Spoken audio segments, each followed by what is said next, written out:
Kita takut kelihatan ilahi. Dan kita berusaha menyembunyikan itu. Makanya ketika mereka ngomong kotor, kita ikut ngomong kotor. Ketika mereka ngerokok, kita ikut ngerokok. Ketika mereka main judi, kita ikut main judi. Ketika mereka minum, kita ikut minum. Ketika mereka main perempuan, kita ikut juga. Kalau kita sama dengan dunia, warna kita tidak berbeda dengan dunia, rasa kita tidak beda sama dunia, kita nggak akan bisa menyatakan Tuhan bagi dunia.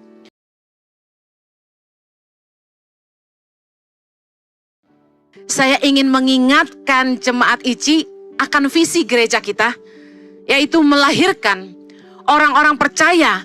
Yang pertama, dewasa dalam iman. Katakan dewasa dalam iman. Yang kedua, hidup melakukan firman.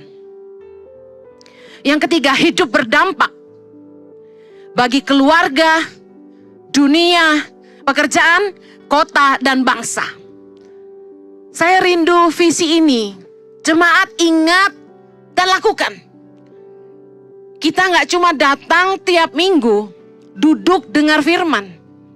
Tapi kita mau jadi dewasa, bertumbuh iman kita. Melakukan firman yang kita dengar. Dan hidup kita jadi dampak buat orang-orang di sekitar kita yang mau katakan amin. Gereja ICI pertama kali berdiri, Tuhan kasih saya visi ini. Dan ayat yang jadi pegangan adalah Matius 5 ayat 13 sampai 16. Anda bisa lihat di tembok di luar auditorium ada ayat itu terpampang. Dan hari ini saya ingin membacakan ayat 13 dan 14 dalam bahasa Inggris. Alkitab terjemahan The Message Bible menerjemahkan dengan sangat keren. Kita lihat sama-sama. Matius 5 ayat 13. Let me tell you why you are here. You are here to be salt seasoning that brings out the God's flavors of this earth. If you lose your saltiness, how will people taste godliness? You've lost your usefulness and will end up in the garbage. Ayat 14. Here's another way to put it. You are here to be light, bringing out the God's colors in the world. God is not a secret to be kept. We are going public with this, as public as a city on a hill. Terjemahannya keren banget. Tapi yang saya mau highlight adalah gini. You are here to be salt seasoning that brings out the God flavors of this earth. Kita ada di sini untuk jadi garam, menggarami dunia, memberikan rasanya Tuhan kepada dunia. Kemudian, you are here to be light. Engkau di sini jadi terang. Untuk menjadi terang. Bringing out the God colors in the world. Mengeluarkan warnanya Tuhan bagi dunia. Luar biasa sekali. Hidup yang memberi rasanya Tuhan dan warnanya Tuhan kepada dunia. Itu tujuan kita. Katakan sama-sama, hidup saya harus memberi rasanya Tuhan. Hidup saya harus menyatakan warnanya Tuhan. Tahukah Anda, masing-masing kita itu punya rasa dan warna. Seperti pete punya rasa pete, durian punya rasa durian, ikan asin punya rasa ikan asin, Anda punya rasa. Saya kasih contoh. Pernah punya teman yang, si Dimas telat. Sorry kalau ada yang namanya Dimas ya, ini cuma contoh. Out of the blue. Teman-teman yang kenal siapa Dimas akan bilang gini, biasa Dimas gitu loh, paham? Why? Karena rasanya Dimas tuh, warnanya Dimas tuh selalu terlambat. Terus, wah kacau. Lu jangan cerita-cerita apa-apa tuh sama si Nani. Dia bisa bocorin cerita lu kemana-mana. Terus teman-teman bilang gini, ya iyalah Nani gitu loh. Lu ceritanya ke Nani sih. Sorry ya kalau ada yang namanya Nani ya. Ini saya nggak ada teman nama Nani, so I just make it up. Jadi orang bisa mencicipi hidup kamu. Orang langsung tahu kamu tuh rasanya ini. Warnanya kamu ini. Contoh. Ada orang ngehack handphone Anda. dia mulai WA ke teman-teman Anda. Temanmu yang tahu rasamu dan warnamu, bisa gak dibohongin? No. Why? Apa? Ini gak salah. Pastor Jojo mau ngutang sama gua. It doesn't sound like him. Pernah dengar itu? Gak kedengeran kayak dia. Kita tuh punya warna, kita tuh punya rasa, dunia bisa merasakan. Yuk start with this. Bagi keluargamu, apakah rasamu? Gak usah dijilat. Gak usah. Tapi kira-kira, masa masing-masing gitu, ngejilat tangan sendiri. Rasa gua apa ya? Asin gitu ya. No. Coba pikirin, di keluargamu. Karena kita harus jadi berkat mulai dari mana? Keluarga, kemudian tempat pekerjaan, kemudian kota dan bangsa. Kita eklesia. Dipanggil keluar untuk menentukan nasib kota. Nah, bagi keluargamu, bagi istrimu, bagi suamimu, bagi anakmu, apakah rasamu? Apakah warnamu? Wow, warnanya kejujuran, warnanya integritas. Kalau diamond tuh D, wow. Dengar baik. You are here to be salt seasoning that brings out the God's flavors. Nah, yang menarik dikatakan gini. If you lose your saltiness, how will people taste godliness? Kata godliness adalah gini, manusia ilahi. Keilahiannya Tuhan. Anak Tuhan harusnya hidupnya ilahi. Orang bisa mengenali anak-anak Tuhan di tengah dunia yang kacau balau ini dari gaya hidupnya, dari gaya bicaranya. Orang bisa bilang gini, dia sih godly bahasanya ya, ngerti? Wah, dia sih godly banget. Anak saya selalu ngeledekin saya. Dia bilang gini, Mami, you are too godly. Mami terlalu rohani bahasanya. Please, dia bilang gitu. What do you mean I'm too godly? Yes, you pray. You always talk about God. You preach all the time. You're too godly gitu. Nah, orang harus bisa melihat warna dan rasa di hidupmu, ada Tuhan di situ. Ada nilai keilahian bahasanya di dalam hidupmu. Kalau kita tidak bisa memberi rasanya Tuhan, artinya kita tidak bisa menunjukkan Tuhan dalam hidup kita. Bagaimana Tuhan bisa menunjukkan pribadinya kepada dunia? Dan bagaimana dunia bisa melihat Allah? Seperti apakah Tuhan? Orang gak akan mengerti bahwa hidup mereka salah dan harus berubah kalau mereka tidak lihat contoh. Bagaimana teman-temanmu bisa sadar bahwa gue gak ikut ke gereja lah bro, hidup gue masih belum bener. Karena dia ngelihat ada teman yang hidupnya bener dan dia ke gereja. Bisa paham? Kalau Anda gak bisa nunjukin sebagai anak Tuhan yang ke gereja tiap minggu, hidup gue bener, bagaimana Anda bisa menunjukkan Tuhan kepada dunia? Itu arti firman Tuhan ini. Dengar baik, hidup yang memberi rasanya Tuhan, living the godliness adalah ini. Saya search, apa sih deskripsi di Google tentang godliness? Godliness adalah living a life which is reflecting the nature of the kingdom of God in the course of everyday life. Menghidupi sebuah kehidupan yang merefleksikan sifat-sifat kerajaan Allah dalam kehidupan sehari-hari. Kemudian ada lagi terjemahan lain. Living a life of devotion to God which results in a life that is pleasing to Him. Hidup yang menyembah, mengabdi kepada Tuhan, penuh pengabdian kepada Tuhan. Yang akhirnya tujuan hidupnya cuma satu, menyenangkan Tuhan. Kan kita suka dengar, suka nyanyi lagu, menyenangkanmu, senangkanmu. Apakah Anda punya tujuan hidup cuma gini, fokusmu?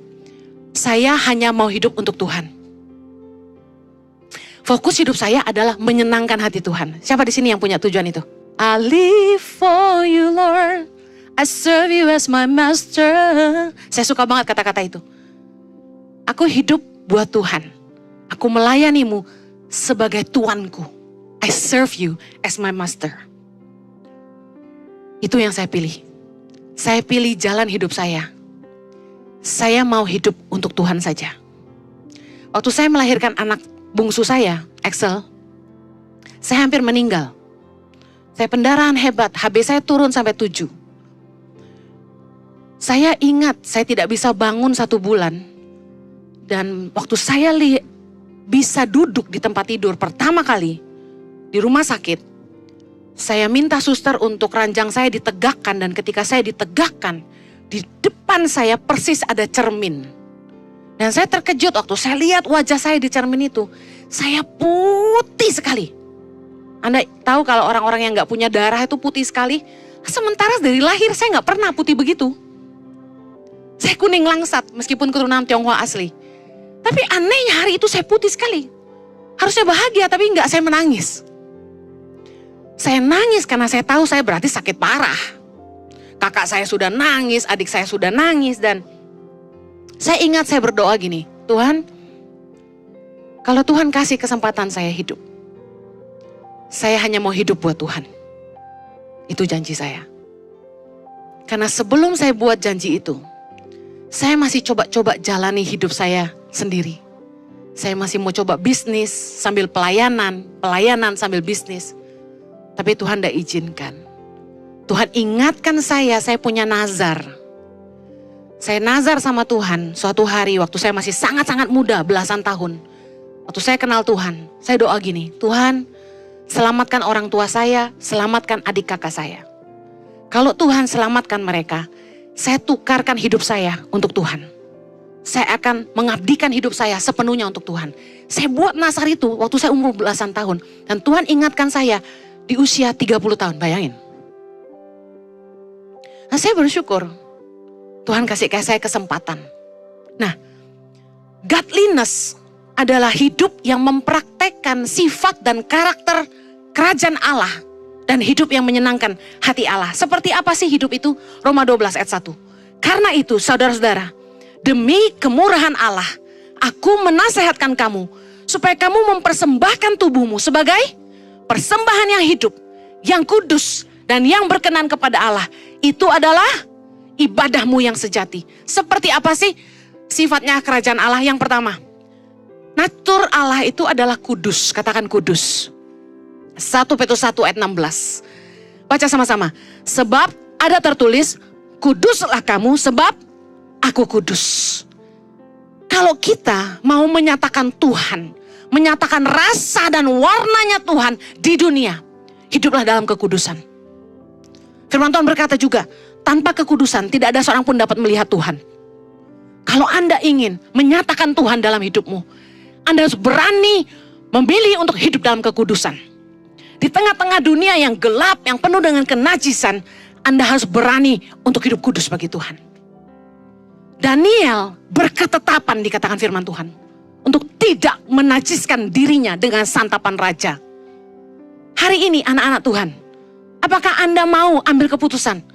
Aku berketetapan untuk tidak menajiskan hidupku. Aku mau hidup bagi Tuhan. Yang mau katakan amin. Ketika Anda dikelilingi teman-teman yang ngomong kotor, hidup najis, hidup dalam dosa, dalam kegelapan, bisakah Anda berkata tidak? Bukankah seringkali kita terjebak menyenangkan hati teman kita, tapi melukai hati Tuhan? Bukankah kita lebih sungkan sama manusia, tapi kita tidak jaga hati Allah? Apa sebaliknya? Anda fokus hatimu, aku hanya mau menyenangkan Tuhan. Tiap kali Anda mau buat apa-apa, pertimbangan hatimu adalah ini. Tuhan berkenan gak ya? Tuhan berkenan gak ya? Firman Tuhan berkata gini, segala sesuatu diperbolehkan, tapi tidak segala sesuatu berguna. Jangan tanya sama pendeta, kalau saya begini boleh gak? Kalau saya begitu bisa gak?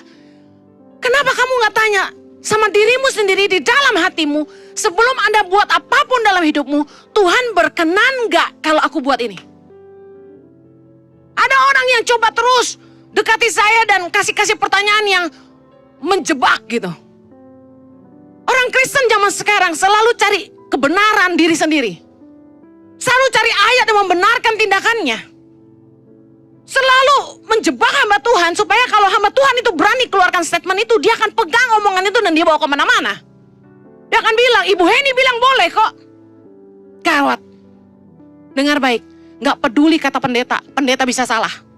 Karena pendeta juga manusia. Yang paling benar itu apa kata firman Allah. Jangan kompromi dengan dosa. Yuk ambil ketetapan sama-sama saya siang hari ini. Taruh tanganmu di dada, katakan gini, aku mau hidup kudus bagi Allah. Amen.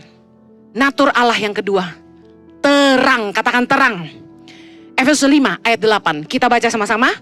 Memang dahulu kamu adalah kegelapan, tetapi sekarang kamu adalah terang di dalam Tuhan.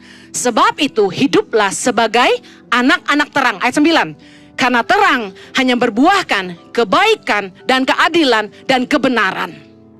Kalau Anda ingin membawa warnanya Tuhan kepada dunia, warnanya Tuhan tuh terang, sekinclong berlian. Bahkan lebih daripada berlian. Diamond itu color tertinggi adalah D, delta. Tetapi saya percaya colornya Tuhan itu A. Amen, karena dia alfa dan omega.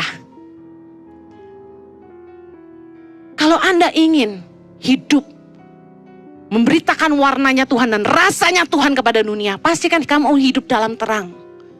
Jangan lagi hidup dalam gelap, perbuatan-perbuatan yang dilakukan di tempat gelap, yang kata firman Tuhan tidak membuahkan apa-apa. Bahkan membicarakannya aja gak pantas. Orang kalau mau bikin dosa selalu cari tempat gelap. Why? Karena mereka malu sama dirinya sendiri. Mereka sebenarnya malu sampai ketahuan orang lain. Mereka cari tempat gelap karena mereka berpikir Tuhan tidak lihat. Mereka cari tempat gelap karena begini, hati nurani pasti menuduh. Kegelapan yang mereka butuhkan untuk menutupi dan membutakan mata hati mereka. Kalau mata hatimu masih terang, ketika kamu bikin dosa, hatimu pasti menuduh kamu. Itu nggak benar, hentikan. Hargai diri kamu sendiri, jangan berbuat najis, jangan berbuat kotor. Jangan cari nafkah dengan jalan-jalan yang gak benar. Kalau hati nuranimu murni, hati nurani kita pasti menuduh kita kalau kita jalannya gak benar. Amin. Jangan hidup dalam kegelapan. Kegelapan tidak membuahkan apa-apa, kata firman Tuhan. Sedangkan terang berbuahkan yang pertama, kebaikan. Yang kedua, keadilan. Yang ketiga, kebenaran. Lawan dari ketiganya apa? Jangan hidup dalam kejahatan. Jangan hidup dalam ketidakadilan. Jangan hidup dalam kemunafikan. Yang mau katakan amin. Nature Allah yang berikutnya adalah kasih. 1 Yohanes 4 ayat 8. Baca sama-sama. Barang siapa tidak mengasihi, ia tidak mengenal Allah. Sebab Allah adalah kasih. Luar biasa. Nature-nya Allah tuh kasih. God is love. Katakan sama-sama. Artinya apa? Kalau kita pengen menghidupi rasa dan warnanya Tuhan, kita harus punya kasih dalam hidup kita. Kita harus mengasihi Allah dan mengasihi sesama. Banyak orang yang begitu munafik. Mereka kelihatan beribadah. Mereka rajin pelayanan, rajin ke gereja dan menyebut dirinya hamba Allah. Tapi tidak punya kasih sama sesama. Padahal firman Tuhan berkata dalam 1 Yohanes 4 ayat 21. Dan perintah ini kita terima dari dia. Barang siapa mengasihi Allah, ia juga harus mengasihi saudaranya. Orang yang berkata dia mengasihi Allah, tapi mereka tidak mengasihi sesamanya. 1 Yohanes 4 ayat 20 berkata, orang itu berdusta. Karena nggak mungkin kita mengasihi Allah yang tidak kelihatan kalau kita nggak bisa mengasihi sesama yang kelihatan. You know what? Saya selalu diserang sama pendeta-pendeta yang berpikir mereka jago teologi. Mereka menyerang saya dengan perkataan khotbah Heni cetek. Apa sih yang dia khotbahin yang kita nggak pernah tahu? Mungkin saya nggak tahu banyak. Tapi saya ingat Mother Teresa pernah bilang begini. People don't care how much you know. People need to see how much you care. Orang mungkin gak peduli kamu tahu banyak. Orang peduli kalau kamu peduli sama mereka. People need to know that you care. Mungkin saya cuma tahu 1 ayat deh katakan. Cetek banget sih, oke lah. Yang saya pegang cuma 2 ayat. Kasih Tuhan Allahmu dan kasih sesama. Itu aja deh yang saya hidupi. Tapi Yesus bilang, 2 hal ini saja sudah merangkum semua hukum dan kitab Taurat. Jadi saya nggak perlu baca semua Alkitab kalau saya hidupi, saya mengasihi Allah dan saya mengasihi sesama. Selesai. Artinya gini, kamu menggenapi seluruh hukum dan kitab para nabi, kata firman Tuhan. Kalau kamu mengasihi Allah dan kamu mengasihi sesama, that's it, that's all you need to do. Dan saya sungguh-sungguh hidupi dalam hidup saya. Saya mencintai Tuhan dengan segenap hati saya. Dan saya mencintai sesama seperti diri saya sendiri. That's all I need to do. Anda lebih prefer orang hebat tapi gak buat apa-apa, tapi orang yang biasa-biasa tapi penuh cinta. Anda pilih mana? Saya lebih pilih Jojo yang mungkin gak pinter-pinter banget waktu sekolah. Tapi tulus dan baik hati. Gak munafik, apa adanya. He love people. Selama saya hidup, jujur aja. Kalau saya bisa bertobat itu karena saya lihat manusia ini. Karena orang ini penuh cinta sama orang gitu. Dia baik sama semua orang, mau tua, mau muda, mau miskin, mau kaya. Dia gak pandang orang gitu. Gak pernah jahat sama orang. Orang sakiti dia, dia cuma diam. Gak lawan. Tapi kalau dia rasa dia benar, jangan macam-macam. Tapi suamiku ngajarin saya arti cinta. Dia pria yang setia, suami yang setia, papa yang sayang anak-anaknya. Nah saya mau kasih tahu, he's living what he preach. Dia menghidupi khotbahnya, itu yang paling penting. Mungkin saya akan ketemu dengan pendeta lain yang lebih keren, lebih kaya, tahu firman banyak. Tapi kalau mereka nggak menunjukkan kasih mereka, saya nggak akan percaya. Saya lihat yang di depan mata saya aja deh. Saya dikecewakan sama banyak hamba Tuhan. Tapi yang saya tahu gini, kita nggak perlu menghakimi orang. Kita hidupi yang kita percayai. Waktu kita diomongin orang, kita sakit banget sebenarnya, tau gak sih? Kayak rese banget sih lo gitu kan ya. Diomongin orang emang enak. Direndahin orang emang enak, gak enak. Tapi biarin aja. Tuhan itu penuh kasih.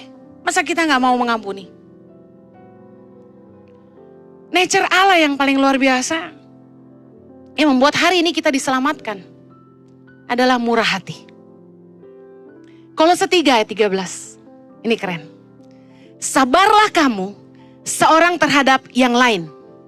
Dan ampunilah seorang akan yang lain. Apabila yang seorang menaruh dendam terhadap yang lain, sama seperti Tuhan telah mengampuni kamu, kamu perbuat jugalah demikian. Tuhan itu maha pengampun, makanya kita harus saling mengampuni, amen. Kalau kita pengen menebarkan rasanya Tuhan dan warnanya Tuhan kepada dunia, jangan jadi orang yang suka dendam. Jangan simpan kepahitan. Orang tuamu mungkin sakiti kamu, tapi sesalah-salahnya mereka orang tua kamu. Udah ampuni aja lah. Urusan masing-masing kita sama Tuhan. Dan firman Tuhan berkata, hormatilah ayahmu dan ibumu, titik. Gak ada koma. Gak ada kalau gini, kalau mereka tanggung jawab sama kamu. Kalau mereka keren. Kalau mereka kaya. Gak ada. Kalau mereka baik, gak ada. Kalau mereka gak pernah pukulin kamu, gak ada. Hormatilah ayahmu dan ibumu, titik. Jadi, sesalah-salahnya orang tuamu, ampunilah. Anda jangan bilang Bu Heni cuma bisa ngomong doang. Anda sedang lihat seorang anak yang pernah dibuang. Dan hari ini, saya tidak buang mama saya. Di hari tuanya, saya support hidupnya. Karena saya tahu, saya punya Tuhan yang maha pengampun. Saya juga harus mengampuni. Saya juga harus mengasihi. Amen. Mari ampuni. Siapa sih yang pernah bersalah dalam hidupmu?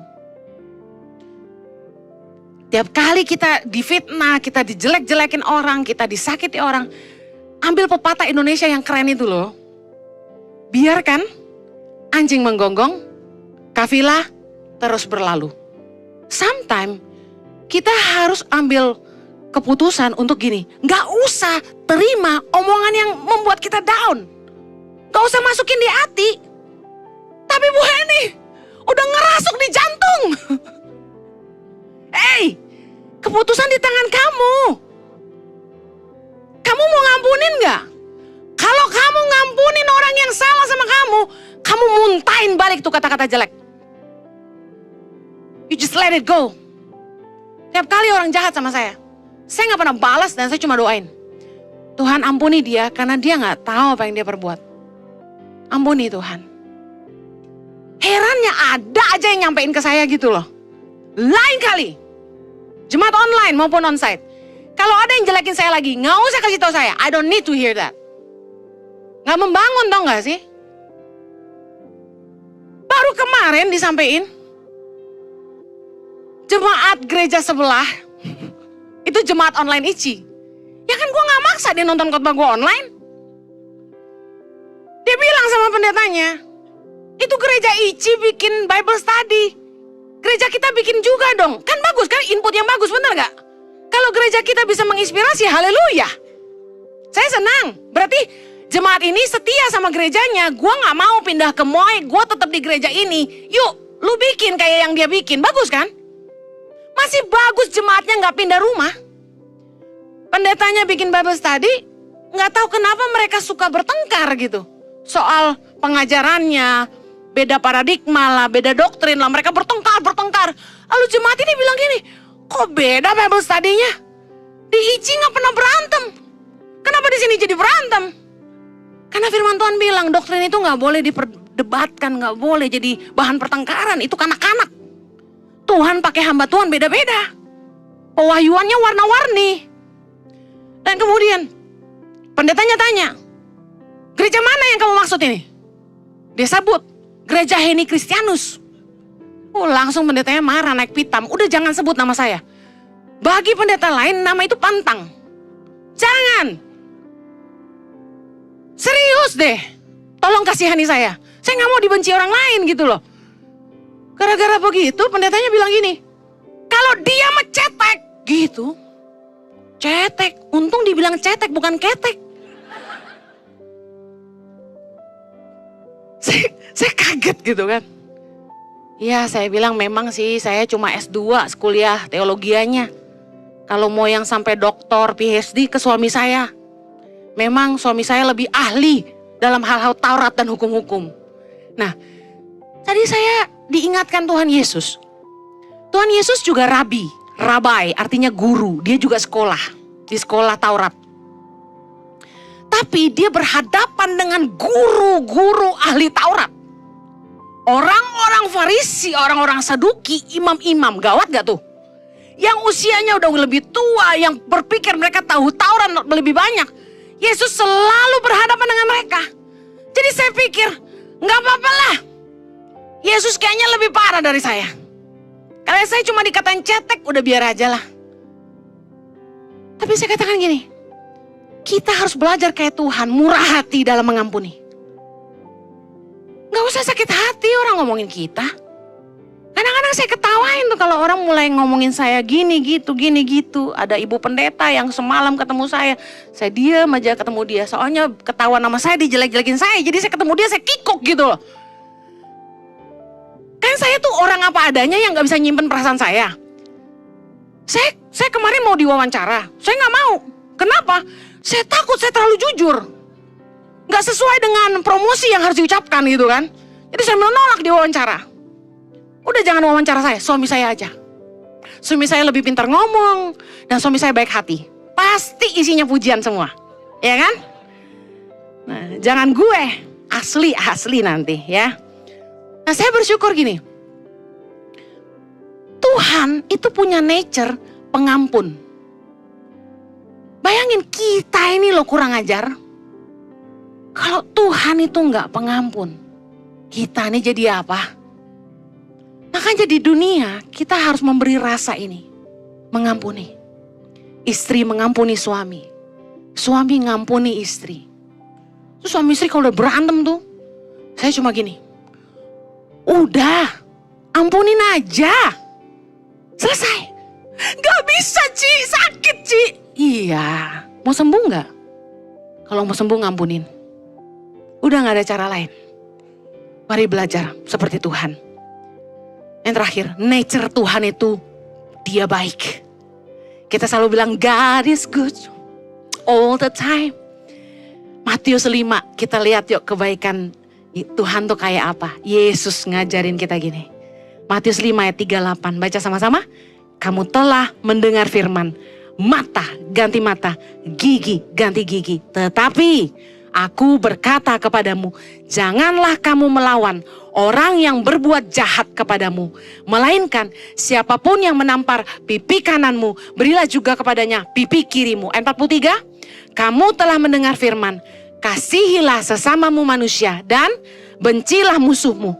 Tetapi aku berkata kepadamu, kasihilah musuhmu dan berdoalah bagi mereka yang menganiaya kamu. Ayat 45, karena dengan demikianlah kamu menjadi anak-anak Bapamu yang di sorga, yang menerbitkan matahari bagi orang yang jahat dan orang yang baik, dan menurunkan hujan bagi orang yang benar dan orang yang tidak benar. Tuhan kita baik, kita juga harus baik. Amin. Kalau Anda tidak baik, dunia bingung. Lu bilang lu anak Tuhan, kok kayak setan? Kita harus baik. Bukan pura-pura baik. You have to be kind. Jangan gak baik, harus baik. Amen. Kalau baik gak boleh marah Bu Heni.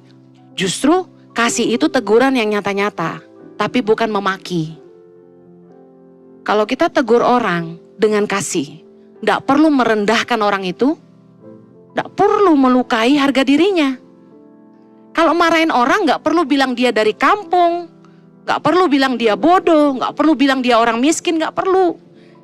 Omongin aja kesalahannya dalam bekerja apa. Gak usah kemana-mana. Kita bisa kok baik sama orang meskipun kita marah, amen. Karena ketika kita menegur orang, itu untuk kebaikan dia.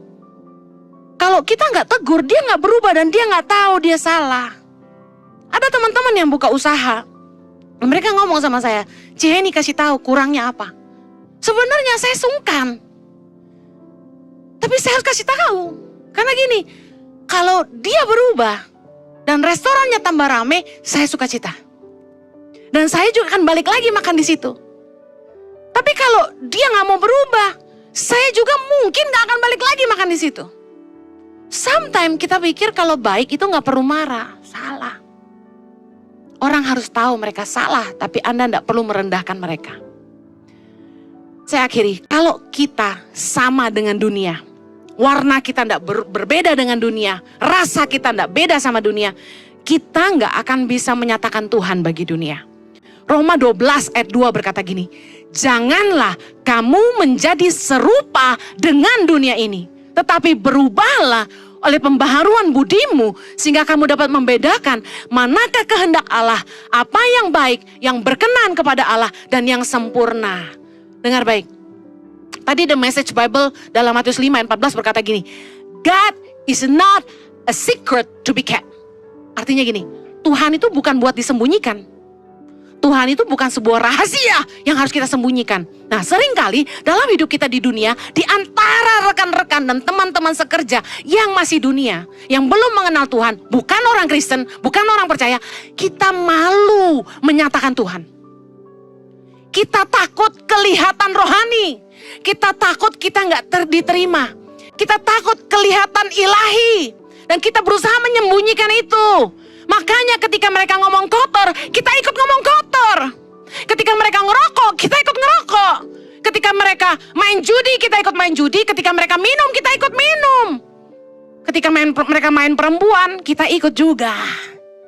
Awalnya Bu Eni cuma lihat aja. Tadi Pak Jojo khotbah tentang mata adalah jendela jiwa. Hati-hati dengan apa yang kamu lihat. Jangan menyentuh kenajisan meskipun dengan memandangnya. Karena barang siapa melihat seorang perempuan mengingini di dalam hati, sudah berzinah di dalam hatinya. Dengar baik, kalau kamu ingin menyatakan Tuhan kepada dunia, mari mulai hidupi nature-nya kerajaan Allah. Kita udah bahas tadi, kekudusan, kebaikan, hidup dalam terang, hidup dalam pengampunan, miliki kemurahan hati, seperti Bapa kita murah hati. Jangan ikut dengan teman-temanmu yang ngomong kotor, jangan ikut teman-temanmu yang hidup dalam kenajisan dan dosa, jangan hidup dalam kegelapan. Ketika sekelilingmu korupsi, kamu harus berani untuk berintegritas. Ketika teman-temanmu bersikap tidak adil, menindas orang lemah, merampas hak orang lain, kamu harus berani berdiri dan menegakkan keadilan. Sebuah tindakan yang tidak favorit dan mungkin kamu akan kehilangan uang, kehilangan keuntungan, kehilangan jabatan. Tapi saya kasih tahu, semua itu gak ada artinya dibandingkan semua kemuliaan yang Tuhan sediakan bagi kita. Amen. Meski sekelilingmu kawin cerai, tapi kamu berani mengambil sikap. Aku mau mengampuni pasanganku. Dan aku mau tetap menghargai pernikahan kami. Amen. Ketika sekelilingmu ngambil jalan yang salah, pastikan kamu milih jalan yang benar. Anda tidak boleh jadi sama. Yang mau katakan amin.